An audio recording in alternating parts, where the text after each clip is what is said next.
Hey, everybody, welcome to Cars with Cocktails, a show where Charles and I drink stuff and talk about car stuff. Today, we're going to be talking about brake upgrades. A couple things at the top. Swearing is the thing that we do often.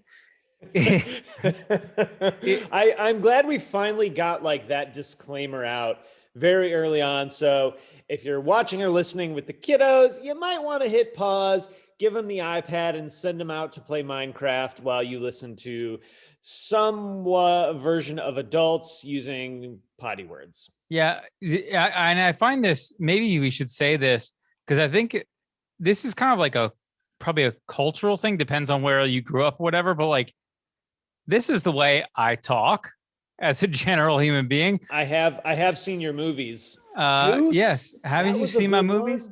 And this is not the way people talk. Like if you grow up in the Midwest and you're a nice person, then you probably don't talk like this. And so when you hear people talk like this, I found this thing where people think like that we swear to like try to be cool. And it's like, this is kind of just who we are as people. I think what may also lend some context to what we're talking about is one of the whole reasons of this show, both on the audio side. So, obviously if you're listening on iTunes or whatever, or the video side, you get to see Paul's handsome face, which was super up close to the camera for a while. It was amazing. Is that we want to give you guys the feel of hanging out, bullshitting at the shop, talking shit to your buddy, essentially fucking around, drinking beers on a Saturday night, working on cars kind of vibe. And so in order to do that, like we have to be probably the closest to our true version of ourselves, because the content Paul and I create generally, we try and keep it PG-13, very family friendly. Like I have no problems with kiddos watching the videos that I put out, and I think Paul's largely the same way. This is sort of the after dark version where like it's shop talk, right? So we swear and we talk shit and it's fun. Yes, true. Also, something we do a completely trash job at basically 100% of the time is he almost spit his drink out when I said that. You didn't see that because the camera was on me, but this is an audio version as well, so you can get it on Spotify or iTunes or anywhere else you might find your podcast. Also review us. We've had some glowing reviews. We'd love to get some more to get juiced up by the algorithms of the review love algorithm. I like that one. RVA, baby. Yeah. The RVA. Also, like, I know you guys are like, can I fucking talk? Get to the car thing. We got some housekeeping to handle, and we're going to pop into that shit.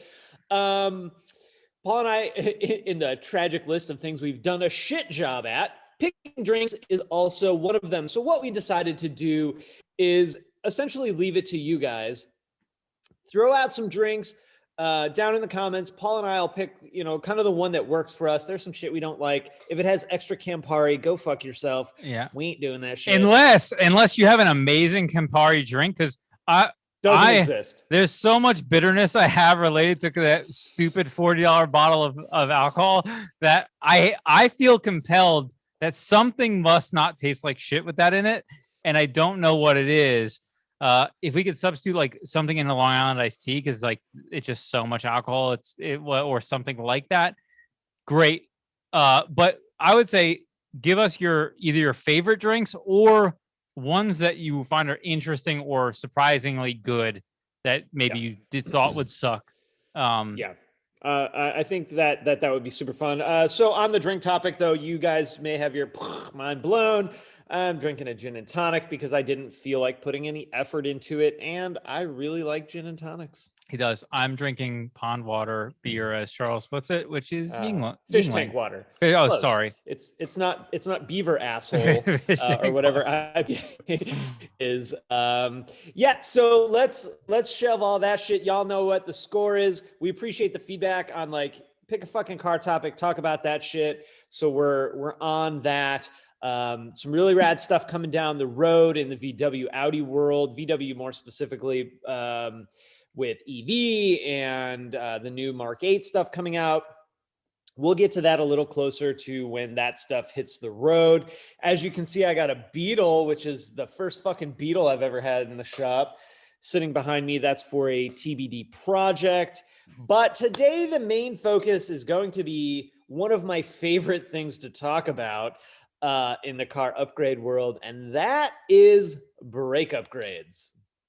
Brake upgrades, I think, I would say brake upgrades are probably the most common thing that it either A, doesn't get enough attention or gets overkilled with. I think people either don't spend enough money on it because they don't, if they're on a budget, they don't appropriately budget anything for their brakes. And then B, on the flip side of it, when they have more expensive builds, they overkill it to the point where they have these race car brakes on a show car, which is obnoxiously unnecessary. So on that specific example, I'm actually good because if you have a show car, like a true show car, and you just have like the Bobo gray metal calipers that came on the car, I actually think that takes away from a true show car. Because I agree. When I think of a show car, this is not a car that meets any kind of performance stuff, right? This is legit. It looks cool. Click, click, take a picture, Instagram model selfie. It's fucking rad. It's on the show floor, right? I think that brakes are the mod that people waste the most money on. And we'll talk about what I exactly mean in a minute. But I think like, let's rattle off just, in case people are like, hey, I'm kind of new to cars. I'm kind of new to upgrades anyway. My earbud just died on this side. I'm mono the rest of the time. Yeah, that's all right. Speak softly into my left ear, Paul. Shit's getting weird early today. I'm excited. So let's rattle off some of like the most common brake upgrades that people do. I would say pads would probably be the number one easiest, cheapest upgrade. From there, I would probably go to rotors. Pad and rotor combos would be a good one. And then you'd move on to big brake kits. And then that's pretty much, and then like things like cooling and different stuff like that. But I think the probably the most commonly misunderstood one, and I made a video a long time ago about it that I think really just isn't as good as it should be, about like picking brake compounds or picking brakes. Right. And it was specifically addressing like compound stuff and how, I think a lot of people either if they want braking, a lot of people consider themselves a race car driver, and so they're like, I want race car driver brakes. Yeah. And then you don't realize that on a daily car, it's the worst. It's honestly, it's fucking dangerous. It can be depending on what pad compound you choose. Like for example, we sell a bunch of different tiers, but one of the brands we sell is called G-Lock. They spun off from a company called Carbotech, who's way more known in like the racing world, but they make brakes that have compounds that are because they're very track oriented. And, again, they're much more expensive than your average like performance sport brake upgrades as far as the pads. But if you go into the racing compounds, they don't even become efficient till like 800 degrees in temperature, which means, like, to your point about danger, if you're buying their higher compounds, if you're not tracking your car, that shit ain't stopping right at normal car driving circumstances. Yeah, you're not going to leave your neighborhood on a cool morning and stop at that stop sign before you pull out of the neighborhood. Right. So, like, from my standpoint, when I think of brake upgrades, which I'm probably going to contradict a little bit of what I say as we move through this, but I feel like I just see so many people just legit fucking wasting thousands of dollars because they want it to look cool. And if that's what your goal is, great, but that's never what they say, right? It's always like, I want to have the fucking 6-pot brakes and they stop my car so good. So when I think of the stages of modification of brakes, right? Pad rotor combo upgrades are kind of an easy one. It's a different compound. It's maybe slotted rotors or drilled in slotted rotors or with the fucking cool patterns on them, the wavy ones, whatever they are. So you have brakes, you have brake lines, and you have brake fluid, which I don't think most people consider an upgrade, right? It's a necessity for the right people. But I would say most of the time, if you're looking for better performance out of your brakes, just some fresh, clean .4 and you're good. Yeah. You're good to go. And then after you get into that, like once you've handled that, you've moved into the big brake kits where you're changing whole units, right? You're changing caliper, you're changing to a bigger rotor maybe. And there's pros and cons to all of it. My upfront honest opinion is that unless you're tracking your car, right? You're legitimately taking your car to the track, whether it's a car like this fucking piece of garbage Beetle sitting next to me, or, this freaking bullcrap, fine German engineered HM Mexico Beetle that does have some sweet stripes that if it does have some real sweet stripes. Just, you can tell, look at the mirror, it's blue. The hood is blue too. It probably looks cooler with the hood down. But, oh man, that threw me off of my, my thing a little bit. So if you're legit tracking your car, great. Shelve that for a minute. Now, let's backtrack a little bit too, and kind of go back to the show car thing. If you're building a show car and you want those big ass Brembo calipers that look, dude, let's be honest. They look dope. That shit is looks dope. Ass looking. Shelve that too, because that is a huge minority in the brake upgrade world. Yeah, call it $3,000 to $5,000. Yeah. Oh, it's a ridiculous amount of money, and most people are not actually doing that. You might say you're doing that, but we're trying to be honest with ourselves with these modifications here, right? So a really good example is when I first got my my R32, the brakes were shit. I don't even remember what kind of pads and rotors it had on it. They were trash. The car stopped, but it wasn't pleasant. I wouldn't have autocrossed this car with the brakes that it had on it. So I wanted to get new brakes. The very first thing I usually do in this situation is I price OEM pads and rotors because the car's brakes are good. They will do 99% of what you ever ask them. I don't want to say the only, but the main advantage of this big brake upgrade is to make those intense stops over time at high temperatures. It's all about shedding heat with the high upgrade brakes.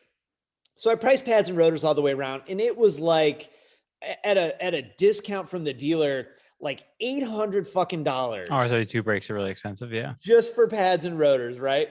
And so I'm like, well, fuck that. I don't want to spend another $800 on this car I just got. So I went with Hawk HPA pads, which are high performance HPS, high performance street pads. HPS, yeah.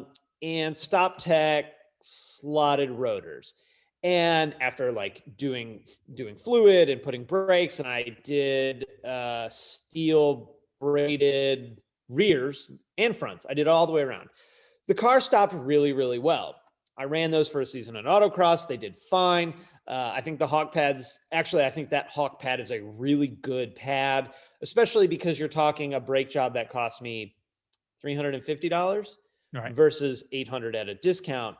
But then I wanted to try something else, right? Part of the fun of doing this kind of thing is trying different things. So I took the Hawk pads off. I got the G-Locks that you mentioned earlier. They're street pads, and they did not perform how I wanted them to perform. Yeah, those street pads do not have a great initial bite, which is, I had a conversation with them about that, which they've actually given me another set of pads to test. But I didn't love the initial bite on them either. Which that's one thing I wanted to mention about pads. So on pad compounds, I think most people don't realize how much that can actually play a part in that stuff. And even though a compound may necessarily stop okay, the initial bite feel, because of the compound of it, changes the way it feels like it performs overall in the car. It changes like your just general perception of the characteristics, your confidence when you hit the brake pedal, blah, blah, all that shit. And I feel like the problem with that is until you've tested multiple versions on the same car, you don't even really have a good idea of what it's even done. So I actually had a very different experience with their street level pads. And keep in mind, these street level pads were $160. Yeah, they're not cheap. They're not cheap. They are not cheap. I was annoyed they didn't have wear indicators on it, but whatever, right? It's easy to code out. So I actually got brake fade out of those street pads on an autocross course, which is not a track situation, right? It's on an autocross course. So I'm not even out of second gear. Okay. I didn't realize you had fade problems. So that next day, those pads came off. I used the same Stop Tech rotors and I didn't cut the rotors, but I like put a fresh surface on them with one of those little rotor hones. What I did was I took those brakes off. I went back to stock pads and stock rotors. I bit the bullet. I fucking lubed up and bought the OE stuff. And the difference in the Hawk and the G-Lock and the factory pads and rotors was mind-blowing. The factory brakes on that car stop so good. Initial bite, amazing. Repeatability within reason, amazing. They're expensive, but those motherfuckers stopped amazing. Now you get, a wheel full of dust and they, who knows how long they'll last, but of those performance ones versus stock, the stock brakes were millions of times better. Yeah. Than the other stuff. That's probably sometimes true for the cars that have performance brakes from the factory. So like that piece of shit behind you for sure is not going to be an improvement. But when you go to the sport compounds, if you talk about S models, S4, S3, Golf R, R32, whatever, they're going to have the more aggressive compounds. They're going to have better bite, better overall feel, whatever.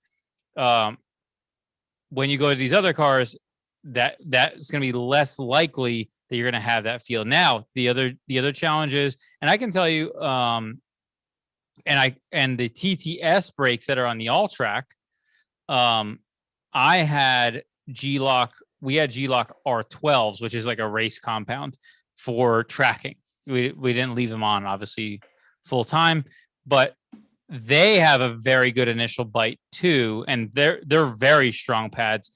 And the feedback that we get on their stuff, that's the track stuff, is awesome. But the street stuff is not as awesome. And the factory TTS pads, because it's an S model car, whatever, is much better. And it's a 4-piston caliper too, so that helps. But yeah. So you had a caliper upgrade and obviously correct. Well, pad upgrade from the stock all tracks. We're kind of forced to, because during the we weren't forced to. During the damage that totaled the car before we bought it, it had damaged some of the caliper carriers, and I was like, I'm not fucking paying to buy new caliper carriers when I could just upgrade them. Because those are probably like $350 a piece for just the carriers, right? It's usually, I think they're like $200 for the carrier, and I think it might have needed a caliper too. I can't remember, but there was something damaged in the brake system that I was like, I'm not fucking buying this shit. So we upgraded them to the TTS stuff, and we built a kit, and it's a good kit. But yeah, so I certainly think a lot of times sport pads have value, but the problem is that you have to balance that, and this probably goes into picking pads and track pads versus street pads and what you get. So I think there's a ton of different street pads. Even with EBC, EBC red stuff is a popular one for us. The red stuff is their street line, yellow is their like track version, and I've seen videos of people lighting them on fire, whatever. And the reality is, like, you're buying the most budget track pad out there at whatever, like $100, like it's like $110 something. I don't want to remember exactly what the price is, but they're entry level track pads, right? Like G-Lock, their track versions get upwards of like $250, $300 for the pads. Like $100 track pad is peanuts compared to that, right? So what you're getting is not going to be the most sustainable version. And the other thing, obviously, about temperature range functionality doesn't even come into the noise problem of yeah. I remember Max had left his track pads on his when he had his BRZ for a little while, and like everywhere he went, it was just like people think your car is fucked up because they like your brakes. It's a race car, bro. Yeah, it's like 173 horsepower. Yeah, BRZ. The problem I think too. So and I'm going to be fair to like the average car modifier, right? Because we put an exhaust on, we put an intake, we get a tune, and we feel like, okay, we've added horsepower to the car. We need to add increased braking capability, which I don't necessarily agree at that stage of modifying the car that you need more brake. Probably not enough power, yeah. In general, the capability of braking of the car will exceed whatever you're going to do to it by a lot. But fine. Okay, so we want to upgrade our brakes. The problem is, one, there's so much to choose from. It's overwhelming. Price doesn't necessarily reflect, I don't want to use the word quality, but the right fit, performance, the right choice. Fitment. Right. That's a good way to put it. So price doesn't necessarily directly correlate to choice. There's so many to choose from. You think, okay, if I go to this website and buy the most expensive pad that fits my car, you're going to get the best pad. And that is not the case at all. I think there's a certain subset of people who do believe that and I understand why you think that. Is like, hey, the most expensive one but must be the best one. It's like, yeah, for the purpose it was being used for. And that doesn't even touch on the fact that if you use track pads, like really like race track pads on just street driving, you're going to destroy your rotors. It's going to eat them alive. And if you have two-piece rotors, like our expensive two-piece rotors that we have, you are going to waste a fuck ton of money. And that assumes that you don't die because your car doesn't stop, because those brakes have no bite until they hit just an absurd temperature. So like, I totally get it, right? You see these pads, they're expensive. They're made by XYZ Performance. They get great reviews on whatever website. So you think, cool, I'm going to buy those. I'm going to buy the drilled and slotted rotors. You get steel braided lines on your newer car, and you put all this shit on and you drive it, and it makes a ton of noise. Your wheels are covered in brake dust, and the car stops like shit. You have went so far backwards on what you were initially setting out to try to accomplish that you're pissed because you spent like $1,000, and it's worse. And that's where I think people get confused, is like, brake pads have a purpose, right? The obvious thing, stopping your car, whatever, and shedding heat. They have a purpose, which means that there are pads purpose built. The pads that came on your car, right? We'll keep using my R32 for an example. Like you mentioned, Paul, that's a sport pad. That is a performance braking setup on a performance car. So that is kind of a purpose built, but it also has to meet all DOT regulations. It has to meet, like, what if Granny just likes the color of the car and buys it? She still needs to be able to stop. Well, let's talk about that. Let's talk about limitations. So let's say of a factory brake setup, what are the limitations that you're going to run into?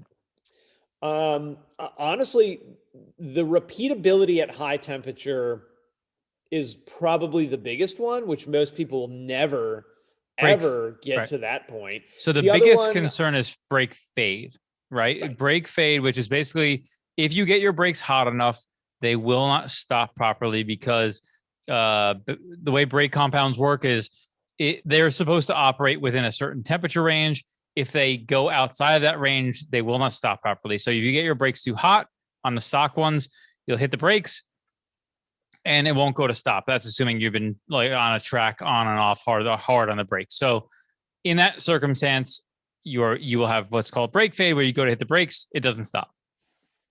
Yeah, that's Continue. a scary thing. No, that's a scary thing. So the brake fade, and that kind of ties in with repeatability at high temperature, and initial bite, right? Those are the things that I don't even remember what the hell I was talking about when I started that thing. But okay, yeah, those are the most, I would say, the thing that someone realizes is the limiting factor. There's a lot of terrible words to try and string together. Those are the limiting factor, right? When we look at brakes and we look at what we're doing, we need to decide what we're trying to do. Is this going to be a car that you are going to drive spirited on the weekend, right? Like I do with the majority of my cars. I autocross them sometimes. I autocross the Miata with Advanced Auto Parts brakes. And you know what? They do absolutely fine. They really do. I have the right tires on the car. The car's slow as shit anyway. But they do just fine. And I think you'll find in the majority of the cases, the stock brake setup that you have, calipers, pads, rotors, lines, fluid, will perform really well in most cases. Now, if you want to drive your car spirited, and maybe you want, like, look, I like when I tap the brake, the car kind of jerks forward, right? And it has that like hard bite. I love that feel. I like a hard bite too. Paul loves hard bite, on my shoulder and neck area mostly. Right here. I would pull my beard up, but that's where I hide my hard bites. But that totally just threw me too. I think about all hot and bothered. You got to think about the hickeys on the neck. So I wonder when I think about this, like, okay, imagine a circumstance for a regular person who doesn't track their car. Can you imagine a circumstance where they would have run into real life brake fade? On the very rare time where you're getting off the highway on a long exit around a turn, where you have the opportunity to be on the brake a lot, and there's probably a few other ones, right? This is just the one I'm thinking of, especially here in the US. That is about the only place where, if your car is properly maintained, you might experience brake fade. If your car's not properly maintained and you have old shitty fluid and it's full of water and like boils off, that may happen, but that is probably about the only time, and it is super uncommon. Okay, so my head was actually somewhere else with that, but okay, I like that. I was thinking that the only likely time most people would ever experience brake fade, and it's probably pretty unlikely still, would be something like canyon carving if you were on a really long road, or like something like at the tail of the Dragon. But even at the Dragon, honestly, your speeds don't get high enough that unless you're driving like a complete, like super dangerous fucking lunatic, that you are never going to experience brake fade there, because you can't get up to high enough speeds that you get to do this stab hard. That's right. I think a lot of people don't realize when you track stuff, and I'm by no means experienced to track. A lot of my experience with tracking is more awareness, because a guy who works here is super into racing, and I have some by osmosis stuff that I've been more aware of because of him. But like a lot of braking in race cars is stabbing hard coming into turns, blah, blah, blah, this, whatever. And that's where a lot of the heat comes from, which you almost never do. At the Dragon, you're not going full ass throttle into a turn, smashing on the brakes, and then doing it again over and over and over and over again. Right. You're also not, hopefully anyway, riding the fucking brakes all the way down the mountain either, right? Correct. Those scenarios can be devastating on your brakes, but the majority of people aren't doing that with any frequency. Fun story though, if you own I assume a town and country as well, but a Volkswagen Rutan, and you drive your car from Raleigh to the mountains, when you come back, your rotors will be warped. Almost guaranteed. Well, okay, so that's actually an interesting point. So I was going to touch on this, and I'm sure this probably applies to that, but I don't know for sure. So common misconception about brake stuff is warped rotors are exceedingly rare. Most of the time when you have pedal vibration, it's related to pad deposit. So what happens is brake pads get overheated to a certain point to where the pad material is no longer stable because of the high heat. And so it will unevenly distribute around the rotor, causing it to leave deposits and then feel like a warped rotor. That is the most common version of warped rotors. And that is probably the most likely thing to me that will happen to anybody who's like spirited driving is you're done. You go to drive your car again and then the fucking pedal's vibrating like crazy when you go to hit the brakes. Yeah, or you just rock the hell out of it, stop, and slam your parking brake up. Well, that too. Don't do that. That is a good way to have a rear brake vibration. Okay, so we kind of hit on the pad thing. You know, the rotor thing, I kind of feel like similar to how the pads are. There's so many selections.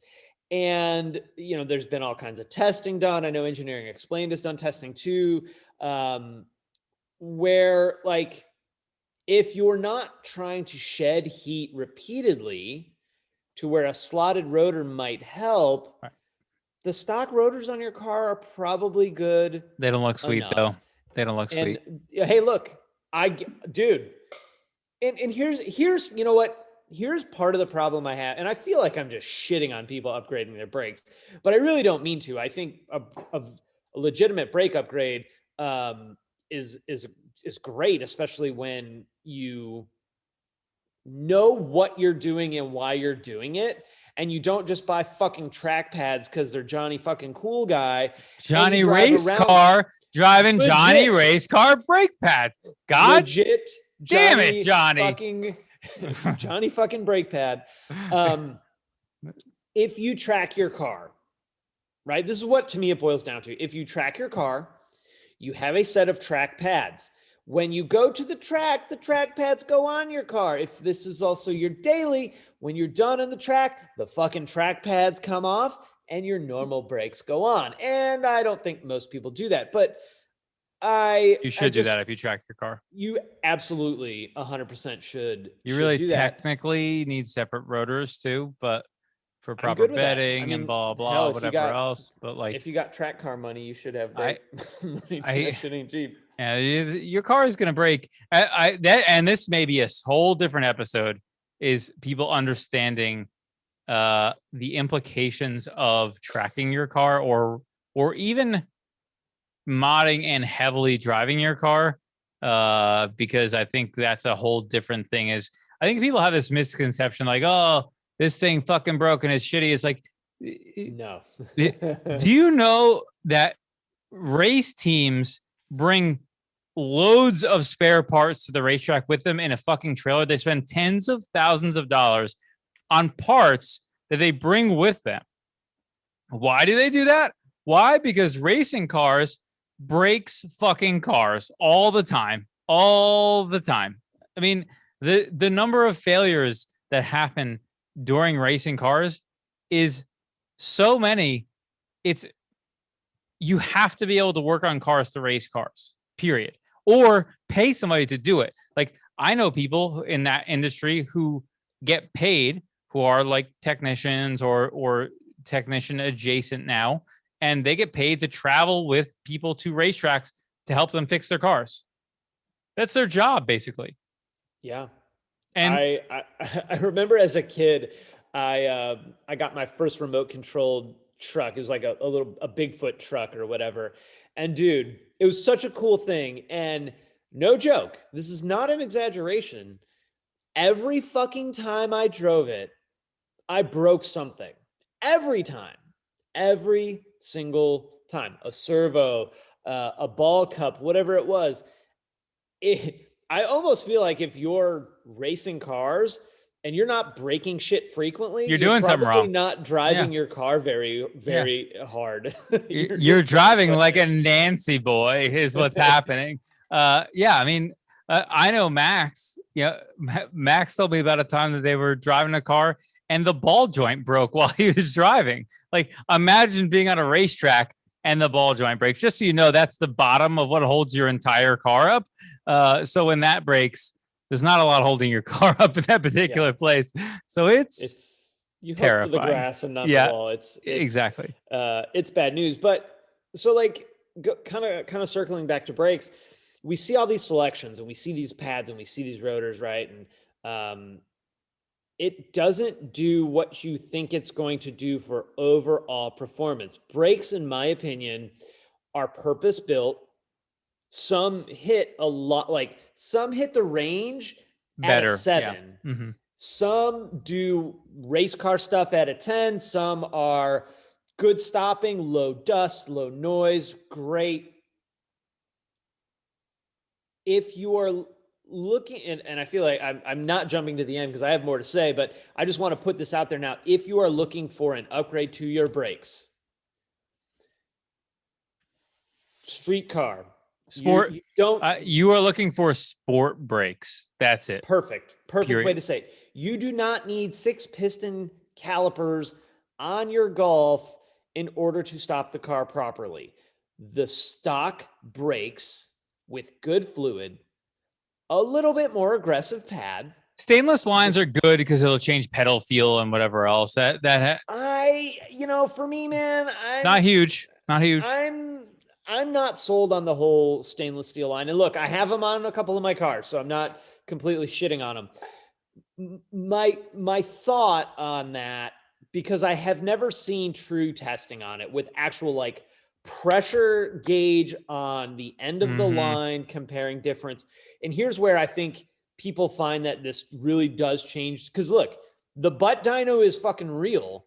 And if you put stainless braided, steel braided lines on your car, there's a really good chance you are experiencing a change in pedal feel. Could be placebo. I think more what it is. No, I think it's actually legit. You are experiencing it. One of two reasons. One, you put new lines on the car, so you have fresh fluid in the car, which is a huge, huge, huge thing. The other thing is it's not so much that brake hose steel braided supports higher pressure at what you're doing, is that you had an old hose on there that was probably a little bit worn out. He's kind of duty is what you're saying. You're saying you got rid of a duty line and now you got a less duty line. And I've never tested this, so this could be Charles on fucking Planet Charles here. If that same person were to take that line that they replaced and put a new rather line, than putting steel braided, put a new OE line on it, they'd probably have the exact same experience. But look, those lines are fucking expensive, and the butt dyno wants to justify the $300 you just spent on lines. So I get it. Again, I have them on my car. I'm probably going to put a set on the black car, but I realize that it may not be doing exactly what I've been sold that these stainless steel braided lines do. I think another thing to mention while we're on the brake discussion is, okay, so we talk about fluid, right? Brake fluid. By the way, so let's talk about that. Brake fluid absorbs moisture, okay? That's part of its job is to trap. And the word, folks, is hygroscopic. Hygroscopic. Hydroscopic is not a word. Is hyperscoptic? No. Hydroscopic is a word. It is not a word that we use when we're talking about brakes. It is not a word that applies to this. And I can tell you this. I thought it was hydroscopic for a very long time. A lot of people do. It's a very common misconception. I'm embarrassed to admit I thought it was hydroscopic until I couldn't tell you how long. Oh, sorry, beer burp. Until a handful of years ago, I would say that I was like, wait, what? I saw something somewhere and I was like, is this wrong? Is this spelled wrong? And then I was like, this idiot put a G in hydroscopic. Yeah. So hygroscopic is absorbed moisture. Part of its brake fluid's job is to trap moisture and other contaminants in your brake system. So that way it doesn't obviously get to your system, your calipers and that type of shit. So you'll see really old brake fluid, and I'm sure you can probably find videos of it online, has like shit floating in it that's gross and nasty. It's black. It'll sometimes turn like kind of green. It'll kind of proceed from like clearish yellow to like a darker yellow to like a green color to then like a shit brown-ish black at the worst. Turns to doo-doo. Right. Doo-doo brown. Also, brake fluid is not hyperscoptic, which is, we had a service advisor many years ago that would call it hyperscoptic. And the first time I heard her say it, I'm like, don't say that. What? Don't say that. Hyperscoptic? That's not even close. It doesn't matter. People don't understand it, so they just like, oh, okay, that sounds. Hyper sounds cool. Yeah, hyper sounds. Yeah, it's hyper. It's awesome. I understand. It's like the hyperloop. I get it. Yeah. So hygroscopic, it absorbs moisture, which is why you're supposed to change it. It's why it has a service interval, and that's why you're supposed to flush it every 2 years or 20,000 miles, as per VW and Audi's most current service interval. No, that's the first one, right? Then the next one's like 30. For a while, the first one was 3 years, 30, regardlessly of miles. Then, but they did it with like their free maintenance at 30K. Yeah. And then it's 2 years after Volkswagen doesn't have to pay for it anymore. Yeah. 2 years or 20. That may not be true, but I'm pretty sure it's 3 then 2. Honestly, like if you're going more than 2, you will see a decrease in braking performance due to fluid. And if you're doing a brake job, like to flush the fluid, you're there anyway. Okay, let's talk about it. Charles. Why is not flushing your brake fluid a bad idea? So that moisture that you mentioned, that the brake fluid's job is to attract and hold. What happens when your fluid has a certain percentage of moistness in it, or wet moistness in it, is it changes the boiling point of the brake fluid. So I'm going to use just astronomical numbers so we can understand this very clearly. If your brake fluid boils at 10,000 degrees, right, new from the factory, if you have a certain percentage of moisture content, that may change that to 500 degrees. So now your brake fluid is boiling. This is another place where people really do experience brake fade, mushy pedal, and a reduced performance in your brakes. Like you smash brake pad, you smash pedal, brake pad no smashy on rotor. When you started talking about smashing, I was thinking of a whole different one. I was like, ooh, is it warm in here? This is a weird episode, man. How do we go from brakes to getting all hot and bothered? I like talking about brakes, but we trying to smash. That's why. So yeah, I think brake fluid will boil at a much lower temperature if you have too much moisture in there. Also, the fluid you're using will determine its boiling point. So every fluid has a boiling point. Excuse me. The factory fluid is going to be a lower boiling point than a performance fluid. Right. So majority of cars today, I think, and Volkswagen's been on this .4 for 100 years. I can remember. It's been quite some time. I think typically what was common was brake 3, .3, and then I mean, dude, every Volkswagen I've ever had and every Volkswagen I've ever worked on, the Cabriolet might have not called for .4, but it got .4 because you can upgrade to .4. I think .4 today is probably just the common fluid that most manufacturers use. Then there's .5, which, as I understand it, is legit like for race cars. And then there's .5.1. You always check your owner's manual. Don't listen to the nonsense these two idiots on your computer or phone or radio are talking about. 5.1 is like a race version. So it's like an upgrade from .4. 5.1. Yeah. Where's the Facebook fact checkers? Yeah. To fact check me on that one. So the common upgrade that I would say most people from our customer perspective would be buying would be something like Motul RBF 600 brake fluid. The RBF 600 is because the boiling point is 600 degrees, I believe. I think that's smart if they named it after the number that tells they the do. Number of the they name. have another one, RBF 660, was so like a different one, but it's a less popular version or whatever. And the other thing with that is that I think, and I'm not the most educated on this subject, is I think the fluid, like if you bought like RBF 9000, I think the ability to absorb moisture and be subject to daily driving is not the same for all fluids. So you want to find a fluid. That's why RBF 600 is the most popular one, that has the mix between can absorb moisture but still be stable. Because if you go to the higher ones, any moisture they absorb, they degrade. So you have to flush them fast or whatever, like, so, again, race car shit is so different for people. Is like, people don't realize, a race car might have this special brake fluid, but they also change it after every single race.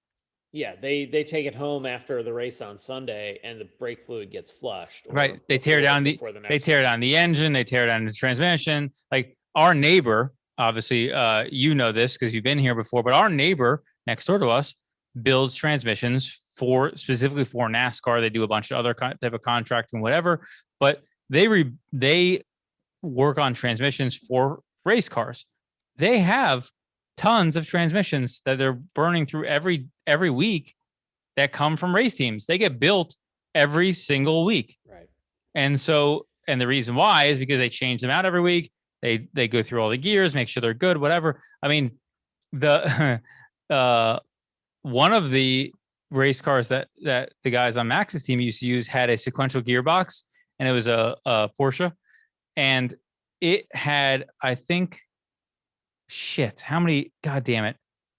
I think they were supposed to rebuild the trans twice a season, like one time in the middle of the season, one time at the end of the season, and it was like $12,000 to rebuild the trans, just one time.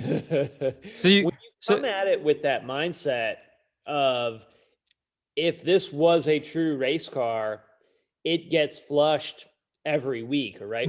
Every event, right? You start to really understand that your fucking stock Jetta doesn't need that shit. Not to mention, it's not intended to be used in the way you're going to use your shit. So it can't hold up to the moisture content the same way, because it's not intended to absorb that much moisture. So it's way more susceptible to absorb that moisture and then be compromised, right? Yep. Like Johnny Racecar, you compromise his ass. Johnny Racecar doesn't compromise. It's stage 5 or fucking or bust. So I feel like we've done an incredible job of shitting on everybody that's ever you think so? Their brakes. You think so? I feel like we've hit all the things of how you really absolutely should not ever upgrade your brakes. And what's funny is I think we both probably would disagree with that statement. That if you were to say, hey, I got this car, I'm not going to track the car, I just want a better brake feel, which I totally get. And I've upgraded my tires, which will change your braking feel. What do I do? What's an upgrade? Like, what's a reasonable upgrade you would recommend to someone that has, say, a Mark 7 GTI, 2017 GTI, and just wants a better brake feel? To me, what I say, and what I liked on mine, and I don't remember if I did a video that actually talked about like my feelings about it, but I liked the EBC red stuff pads that I had in my car. I liked the brake feel. I liked the initial bite. I thought they were a pretty good improvement over stock, and I was really happy with them. I know a lot of people have said that they smoked them or whatever. Maybe they ran them way harder than I did. I like the overall feel. And my advice to anybody is get yourself a sport pad that has a good initial bite, whatever. If you want to upgrade the rotors, I think that's fine. I don't think you absolutely have to, but I don't think you also shouldn't either. I think if heat dissipation is a concern because you go on a bunch of mountain roads and that type of shit, in my opinion, I would say 90% of people would be served by just buying a sport pad with a slotted rotor or slotted and drilled or whatever your preference is or whatever. That would be my advice for basically everybody except for the rare exceptions. Yeah, I'm kind of on that same trolley too. I'm not as in on the slotted, the drilled and slotted rotor. One, they're noisy as hell. Yeah. But two, I think the slotted is a better, if you're going to go with anything, slotted is, in my opinion, is a better route to go. I think a performance oriented pad is a really good upgrade. I think that big brake kits are cool, fucking look amazing cool. But in the majority of the cases, you don't need that. You don't need to shed the amount of heat that a big brake kit will shed driving to work every day. You do get, here's the thing, you do get more bite. And this is something that I think, especially if you can't, ours is a good example of like, okay, so think about this. On a Mark 7, from the factory, they have 312 brakes, 312 millimeters diameter of the front brakes. That's how big it is overall. Diameter, straight up and down in a circle. I said this. Wow. Like the perimeter, like it was the fucking perimeter, like with like an idiot. So diameter across the circle. Golf R brakes and Performance Pack DTI are 340. And so you're talking about what, 312 versus 340s or whatever. What is called freeze 30 millimeters, right? 30 millimeters, it's 28, but it's what, inch and a half ish difference. Now, again, VW did that for a reason, is because you get more braking surface, which means you have more clamping force, which means you get better overall braking from a larger brake size. I think the conversation probably is not do you get better braking from getting bigger brakes? You do. Now, at some point, you exceed the traction coefficient or the traction ability of the tire itself when you get big enough, of course. But it's just a matter of what actually makes any semblance of sense for cost per additional, let's call it clamping force or braking force or whatever maybe. Yeah. So here's what it boils down to for me. Before you spend 1 cent on non-maintenance brake anything, you need to figure out what the hell you really want to upgrade brakes for. Are you tracking the car? You might need those 6-piston calipers in the front and the 4-piston calipers in the rear. You very well may need to do that. You also need to consider, which is something we didn't shit on just yet, what does this do to our master cylinder? Do we have enough push from the master cylinder? Because that may be something you have to upgrade as well, right? Can be a problem. That's another place you want to consider. If you're tracking the car, upgrade the brakes. It probably needs it. You need that heat shed. You need the dissipation. You need it repeatable over and over and over again. And if you're doing that, you probably also understand if you get 3 events out of a set of pads, you probably damn did good, right? We're not fucking nickel and diming our bullshit car and spending $4,000 and then complaining that our brakes only lasted 6 months. Yeah. Tracking our car, we understand that. In my opinion, the best bang for your buck on brakes is going to be 1, maintenance, 2, a set of rotors, probably factory are good enough for most of us, and a good set of performance pads coupled with the right tires. You will probably not outdrive the brakes and the braking capability in that car in most situations. Now, I know I can see fucking Johnny Keyboard clacking away. Look at how fast I'm clacking too. You are clacking really fast. Fucking clacking away really fast. Charles, you're an asshole. You don't know what the hell you're talking about. Both those statements are true. Yes. Also keep in mind that those of us that will track the car, that will truly exceed the braking capability of the car in factory state are an extreme minority. Extreme. Like most people that upgrade their brakes will never see the true capability of the factory brakes on the car, let alone whatever the hell they upgrade. Did you just call yourself a race car driver? I'm just going to say, super you're a race car driver. I have a you are Johnny goddamn race car this whole time. You that Beetle. Bro, I got an AEG Beetle sitting right here. Y'all don't know damn nothing about a fucking race car. I mean, there's like a $2,500 intake manifold over there. So even if I'm not a race car driver, I spent enough money to be one. Damn it. Yeah. Now look, if you're upgrading, and this is again, I think I said this, touched on this earlier a little bit.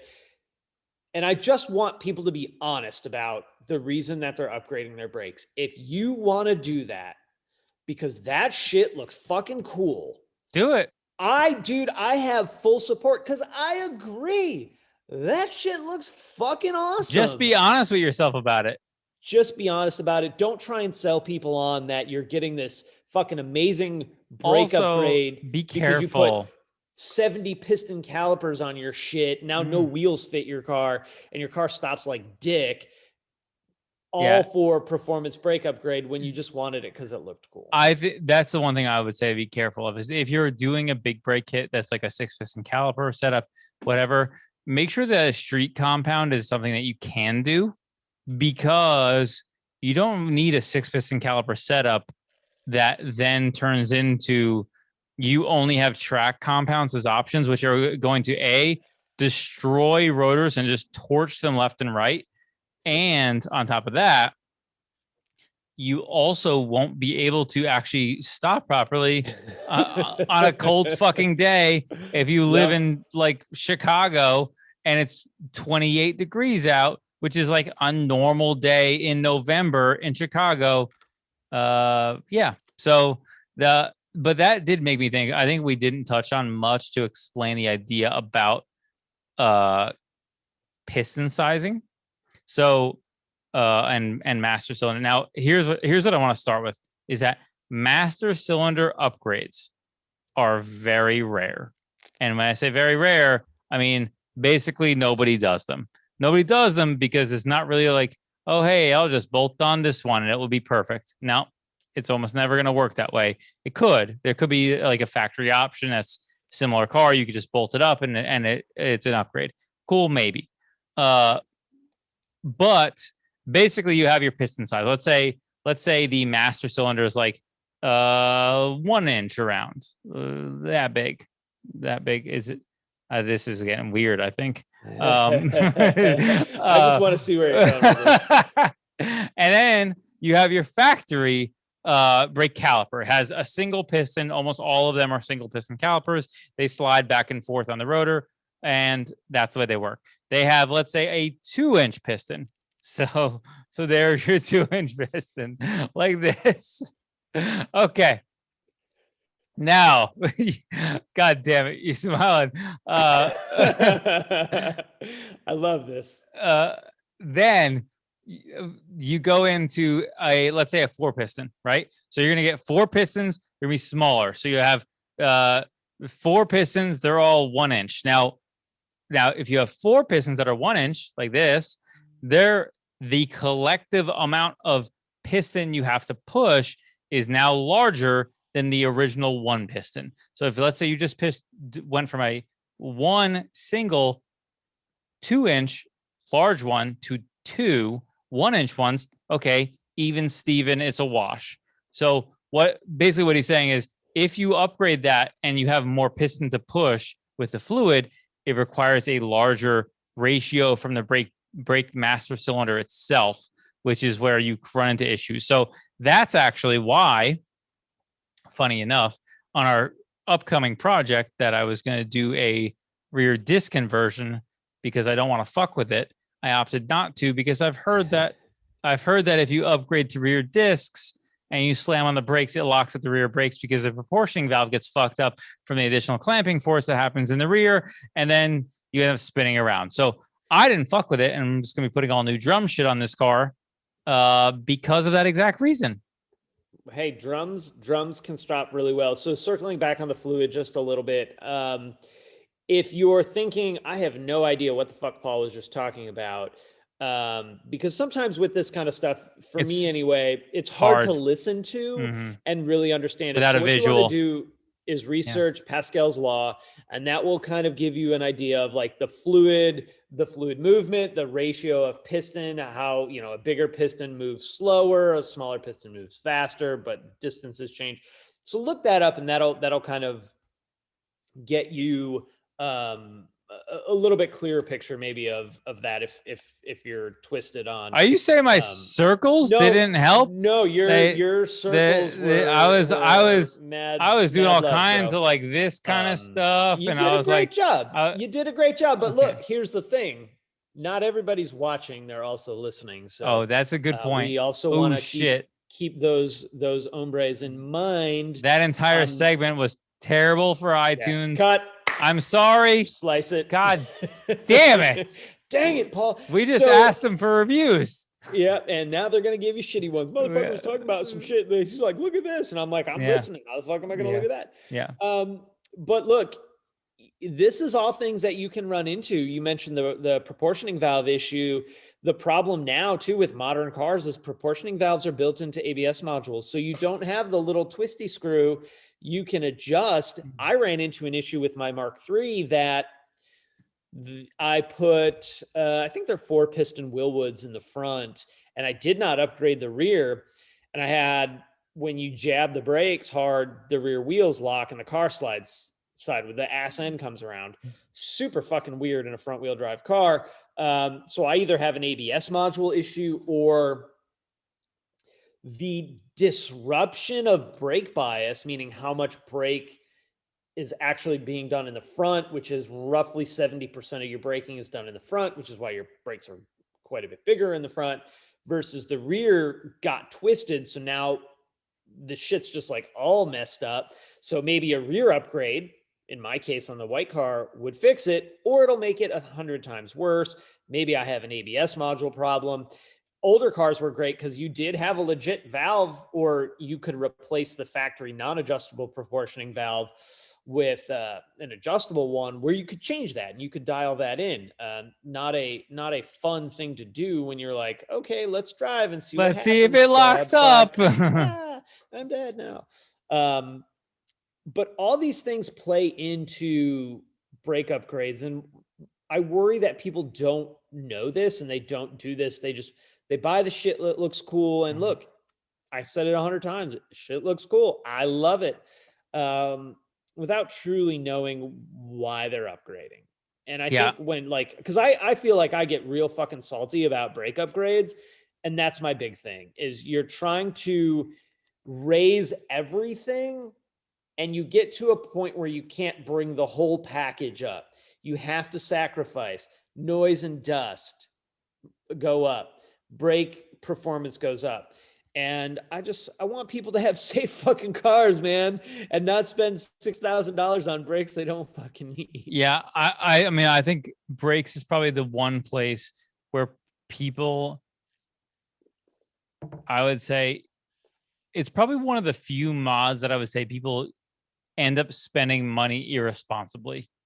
Yeah. Like, obviously, I think a lot of car modding is irresponsible spending. But it's the only place that oftentimes you're spending money that you literally may be getting the opposite result of what you're hoping for.